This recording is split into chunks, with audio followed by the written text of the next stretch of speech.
Halo teman-teman, hari ini saya dan Bima akan mempresentasikan studi kasus tentang skandal korupsi EKTP dan bagaimana kasus ini mencerminkan permasalahan dalam manajemen sumber daya data di Indonesia.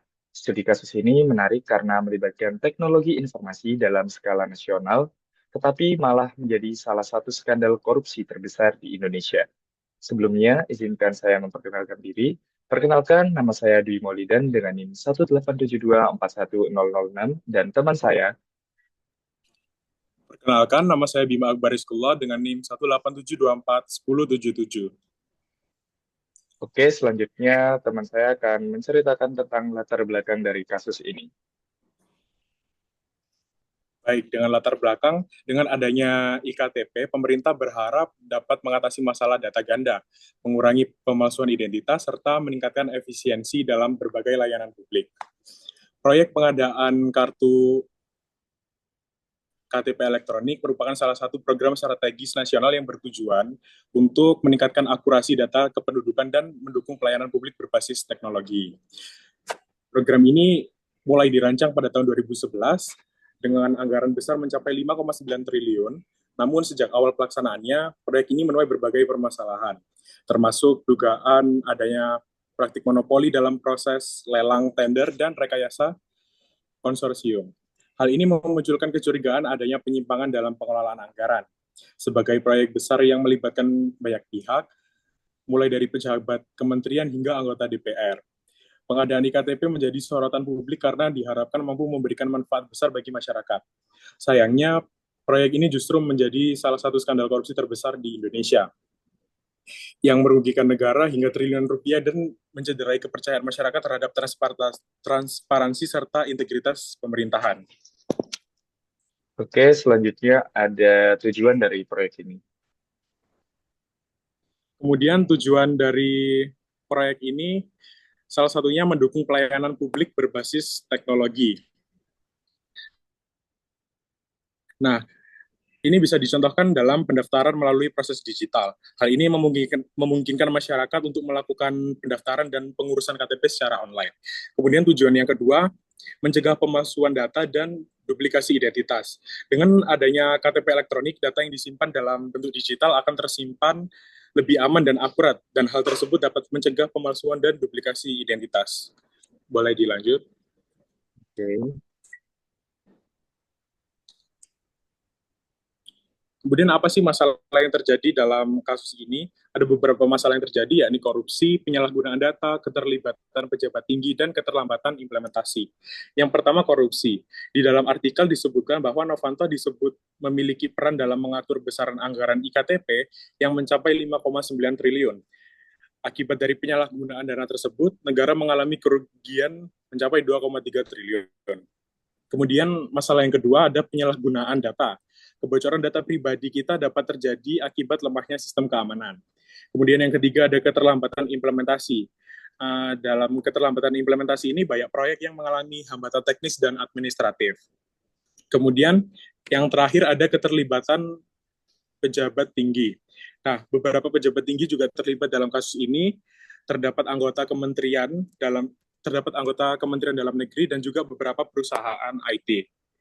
Boleh dilanjut?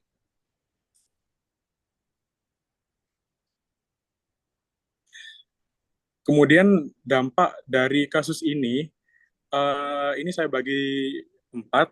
Yang pertama dampak terhadap pemerintah. Nah, pemerintah akan uh, kehilangan kepercayaan publik terhadap sistem administrasi negara. Kemudian terhadap masyarakat, sebentar, terhadap masyarakat, risiko pencurian identitas akibat kebocoran data itu sangat memungkinkan gitu. Jadi masyarakat datanya menjadi tidak aman, bisa dibilang seperti itu. Boleh di next. Kemudian dampak terhadap ekonomi. Hal ini bisa menyebabkan kerugian negara yang besar akibat korupsi dan pengelolaan dana yang buruk. Yang terakhir, dampak terhadap sosial. Nah, hal ini juga bisa memperburuk kondisi sosial di masyarakat dengan menciptakan ketidakadilan dalam akses layanan publik. Selanjutnya, ada slide yang dijelaskan oleh teman saya. Oke, selanjutnya dari perspektif manajemen sumber daya data atau analisisnya, kasus ini menunjukkan beberapa kelemahan dasar. Yang pertama ada kurangnya transparansi dalam proses pengadaan, atau bisa disebut sebagai kurangnya transparansi dalam pengelolaan data. Di sini tidak ada sistem pengawasan yang kuat dalam proses pengadaan dan distribusi data ektp. Terus yang kedua ada sistem keamanan data yang tidak memadai atau keamanan data yang lemah. Ada beberapa kasus kebocoran data yang mengakibatkan informasi pribadi warga Indonesia tersebar di internet. Dan ketiga ada pengawasan yang lemah terhadap proyek teknologi berskala besar. Ini menunjukkan bahwa tata kelola proyek yang buruk. Proyek ini mengalami banyak hambatan teknis dan administratif akibat konflik kepentingan dan penyalahgunaan anggaran. Jika sistem ini dikelola dengan lebih baik, tentu dampaknya akan jauh lebih positif. Selanjutnya, ada solusi yang dapat diterapkan. Beberapa solusi yang bisa diterapkan untuk mencegah kasus serupa yaitu meningkatkan transparansi dan akuntabilitas atau pengawasan dalam pengelolaan proyek berbasis data. Selanjutnya ada mengadopsi teknologi keamanan data yang lebih canggih seperti enkripsi yang lebih kuat dan sistem audit independen.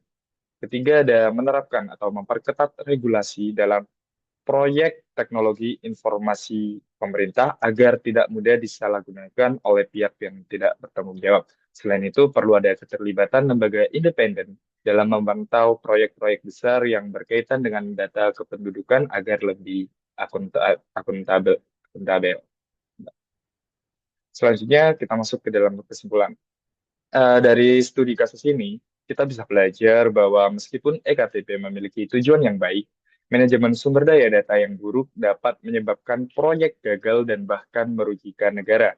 Maka dari itu, pengelolaan data dalam proyek berskala besar harus dilakukan dengan prinsip transparansi, keamanan, dan akuntabilitas agar dapat memberikan manfaat nyata bagi masyarakat. Dan jika teknologi baru seperti blockchain diterapkan dalam sistem ektp, mungkin transparansi dan keamanan bisa lebih terjamin. Blockchain bisa membuat data lebih aman dan tidak bisa dimanipulasi. Itu bisa jadi topik menarik untuk diskusi lebih lanjut. Terima kasih atas perhatiannya dan kita mengambil kasus ini ada dua referensi, yang pertama dari Wikipedia dan yang kedua dari Nasional Kompas. Terima kasih, itu adalah presentasi yang dapat kami terangkan mengenai kasus ektp tadi. Terima kasih dari kita. Wassalamualaikum warahmatullahi wabarakatuh.